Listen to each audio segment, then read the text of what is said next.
this place can't chew you up and spit you out in a hurry. Everybody's 4 or 5 wide. You know something crazy's going to happen.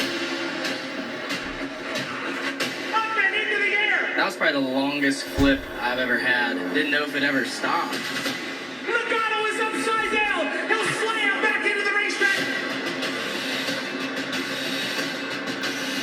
Average goes up in the air. The whole field is down into one, destroyed. Was that crazy, guys? That was chaos. That's Talladega for you. Well, we know about the wild wrecks here at Daytona, and these spotters, they are here to help the drivers avoid those wrecks. But they do a lot more than just that. They also are here to this violent flip at Corey LaJoie when he got in the grass, and then at Daytona in the summer, Josh Berry upside down, not a lot more tumbling, but watch this impact.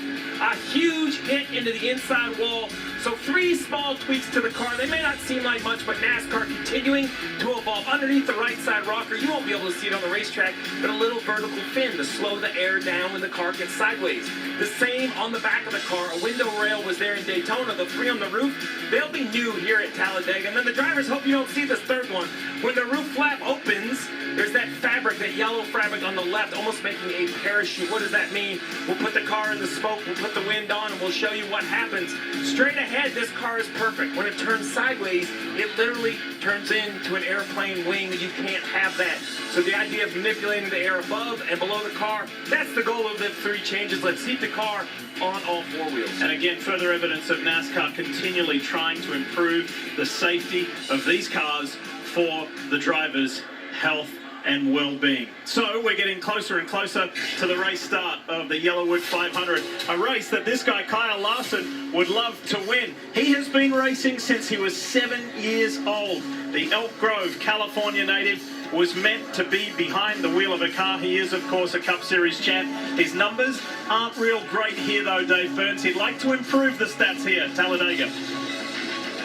To myself, there were days when he was out there learning the kind of moves that takes him to tracks and sometimes thumps the competition, but there weren't any drafting tracks when you were growing up that way. So is that one of the reasons why a win here has eluded you? I don't know. There's lots of people that want drafting tracks that didn't grow up drafting, so I'm not sure. I think when you have a disappointing run like that, when all of a sudden, hey, I feel like we're the championship guys, and then all of a sudden it doesn't happen the next week. If you have pace and you're in control of your own destiny, you can shrug it off a lot easier than having a slow car and being caught up in a race. So those guys had plenty of pace last weekend, had an unfortunate issue with the tire. They're going to be fast. They're going to be just fine. I can't add anything to what the 7-time champion just said right there. That was perfect. That's exactly what you have to do. So in essence, what you're telling me is you kind of picked Ryan Blaney and Kyle Larson, DJ. So you did pick favorites, plural. Favorites. Yes, I had a whole list. Can I add a few more to mine? Yeah, sure. You can go ahead, Jimmy. You can add a few more if DJ's playing the same game. But championship hopes can very easily come to an end for someone this afternoon. That said, how nervous are the playoff drivers? The 2 champions weigh in on that next as we get closer to the green flag here at Talladega, race number 2 in round number 2 of the Cup Series playoffs. There's old Denny the hamster. This has been the U.S. Bank NBC Sports Report.